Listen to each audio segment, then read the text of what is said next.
All right, hello Triple T. We are on the first trip of the year off to Dubai. We're here at Tom Bradley International Airport. Just checked in my bags at the Emirates business class gate. We're about to go through security, show you guys what the lounge is like, boarding process, and the plane. So let's get rolling and hit off 2019 with a bang. Just finished up at the KAL lounge.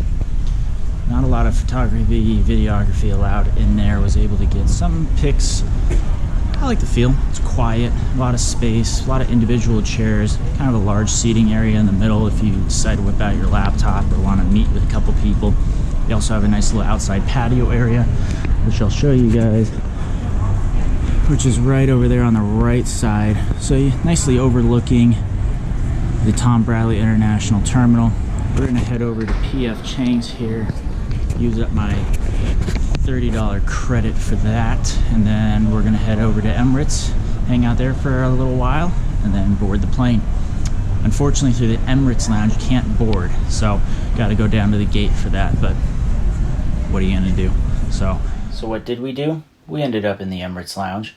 The Emirates lounge is really on the smaller side of things, but has a very luxury feel and regal feel to it. During the time I was there, it was also sharing with Air New Zealand traffic, so the lounge was a little bit busier than normal according to some of the guests. In all, with the small snacks, food, beverages, and atmosphere, the lounge is a perfect place to hang out before your flight, and even if you do have priority pass, you really don't need to go anywhere else with how nice the lounge was and how great it was to escape from the general atmosphere. We're here with the plane. Special livery for the Expo in 2020. Beautiful looking A380. Can't wait. Upper deck, business class. Business class boards through its own upper jetway, and we were promptly guided on board and kindly greeted by flight attendants. As a lifelong av geek and someone who has watched many flight reviews myself, I was excited to actually step into the A380 business cabin and really see what it was all about. Needless to say, once I stepped into the cabin, it was all I had ever thought it would be. The beautiful wood inlays, the seats, the layout, the atmosphere, everything was exactly as I thought it would be.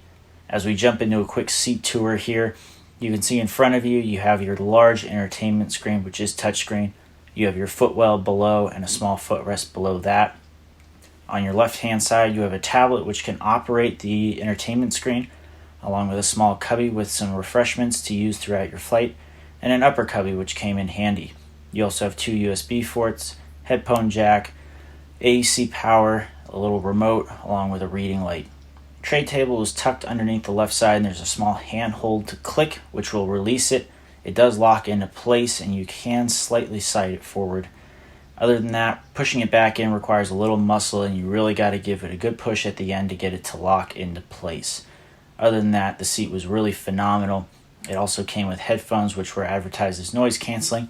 They weren't as good as my Bose headphones, but they were pretty comparable. You also have a blanket, which I thought was a little thick, and actually kept me a little warmer than I wanted on the flight, and a very nice comfy pillow. Flight attendants also come by with a mattress to lie down on your seat when you're sitting and also when you're lying down. So that's also a nice addition to have to the flight. We also jump into the amenity kit here, which is co-sponsored by Bulgari. Comes in a very nice envelope here with a great high quality zipper, and immediately you're blown away by the quality of the contents and what's inside. There's a razor, shaving cream, along with Kleenex, hand lotion, cologne, toothbrush, toothpaste. Really a very well done amenity kit, and something that you would expect to pay for and get on a luxury flight like this on Emirates. It also came with a stick of deodorant and a comb, which I thought was very handy, as I've now started traveling with deodorant, as it has become a necessity to have in my amenity kit. Not only in my amenity kit, but also in my bag that I keep up above my seat. So, in all, I was very impressed with the amenity kit and what it provided. It's exactly what I thought it would be, and exactly what I needed on my flight. Very good job done by Emirates and Bulgari, and I think they should be very proud of it. As we jump into the pre-flight amenities here, we also get a warm washcloth along with some pre-flight champagne and we were off and away, and I was more than excited, and the pre-flight stuff really set the bar high and was exactly what I thought it would be on an Emirates business class flight. As the flight got going, we were also offered some warm nuts and another glass of champagne, and we now dive into the menu. I'm going to let you peruse through the menu here. There are also stills on the website article, so here's some nice background music, and enjoy the menu.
Alright, and after taking a look at the menu, we'll now dive into what I got.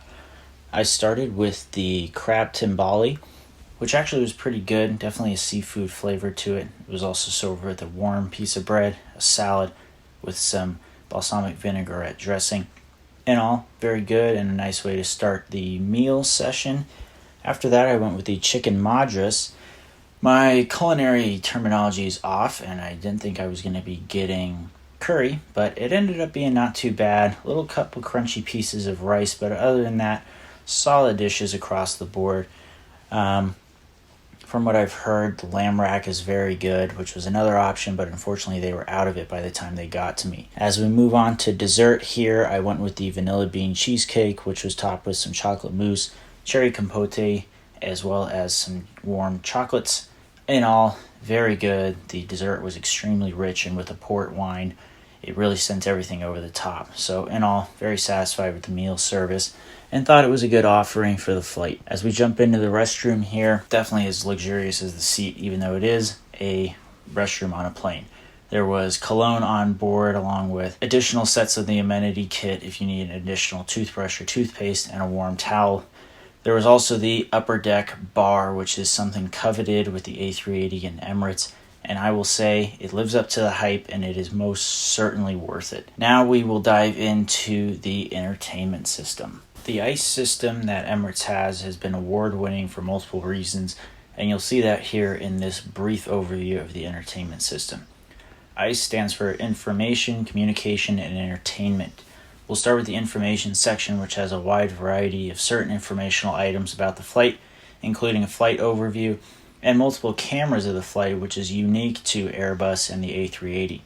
You have a vertical stabilizer camera, which gives you an overview of the plane, which is a very unique view, along with a bottom-down view underneath the plane, and then another view from the very front of the plane. Certainly something fun to see, especially if you are one that values what your plane actually looks like and what you're flying over. Unfortunately for my flight, there was a lot of clouds. You also get to some information and sports, which will keep you up to date on your long flight. Like for instance, my flight was 15 and a half hours, and certainly a lot can happen in that time. As we now jump into communications, there are multiple onboard communication systems, including Wi-Fi, cellular access, and ability to actually set up your own pictures and PDFs to the entertainment screen using the USB ports behind you. This is all variable depending on your flight and what is capable on your flight, but certainly a cool ability and something that you can use to be productive on your flight. We now jump into the entertainment side of things, which has a wide variety of offerings from movies to radio to TV, music, and games. We start here with movies, which offers a wide set of movies ranging from AAA titles, anime, Disney, Marvel, and multiple other selections to keep you entertained on your short or long haul flight. It really was a robust selection, and very impressed with the overall selection you have and how it can keep you fresh and up to date with certain movies you may have missed in the theaters or things that you're looking to catch up with and maybe haven't seen in a long time. Very satisfied, and I think it offers something very nice that a lot of other airlines can't offer nowadays. As we work back home, we now get into the radio and podcast. It was a brief offering, but then again, I think a lot of people already have these on their phone, so it's nice that they offer something, but I would look to your phone if you're looking for your newest podcast or audiobook. TV shows is always something to be contested on planes, and how often they update their selection and how many episodes or seasons they have. In all, with Emirates, I was impressed, and they did offer a wide variety of TV shows with a pretty decent amount of episodes. Most of them had almost completely full seasons, which was good to see for someone who's looking to binge watch or catch up on a season of their favorite TV show. Unfortunately, it was usually limited to only one season, so you're not going to be able to catch up on an entire show, or if you've already seen that season, you may be out of luck.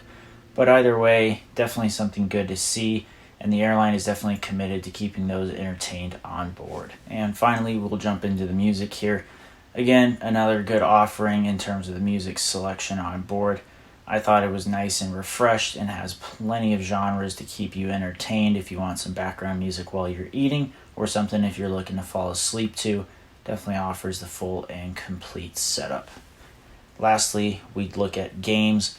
Actually, there was plenty more games than I thought there was going to be on board this flight, which is always good if you have kids with you, or if you're just looking to kill some time with solitaire or Minesweeper. It's always good to stay entertained, and Emirates did a good job of offering a bunch of different games, from old throwbacks like Centipede to newer versions of games and refreshed options. In all, I think the ICE system is second to none, and there's really no other system out there that can compete. I think it does a great job of offering multiple different options for every type of flyer, and it's definitely something that will keep you entertained on your short or long haul flight.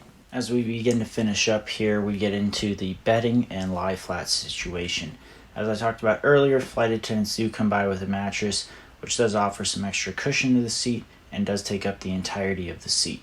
As you'll see next, the lie flat compatibility is absolutely perfect, and for me being 6 feet tall, I was able to lie flat without having to bend my knees at all. It offered pleasant sleep, and I got a good 6 to 8 hours both ways on my flight, which was absolutely perfect. As we dive into breakfast, I went with a California omelet, which was served with a side of potatoes and tomato, along with a breakfast pastry, some fresh fruit, as well as some yogurt. In all, very solid breakfast and a great way to start the day, even though I was landing at 3 p.m. Definitely threw me for a little loop there. In all, Emirates business class was absolutely everything I'd ever hoped and dreamed it to be. Service was off the charts, and the flight attendants were extremely respectful and very accommodating for everything that I needed. In all, highly would recommend, and for getting the flight for $2,000 through Alaska points, you can't ask much more. So I hope you guys enjoyed this video. More videos to come soon of my recent trip around the Pacific Rim with Air New Zealand, Qantas, and Air Canada. So don't forget to subscribe, like this video, and share it, and we'll be back soon.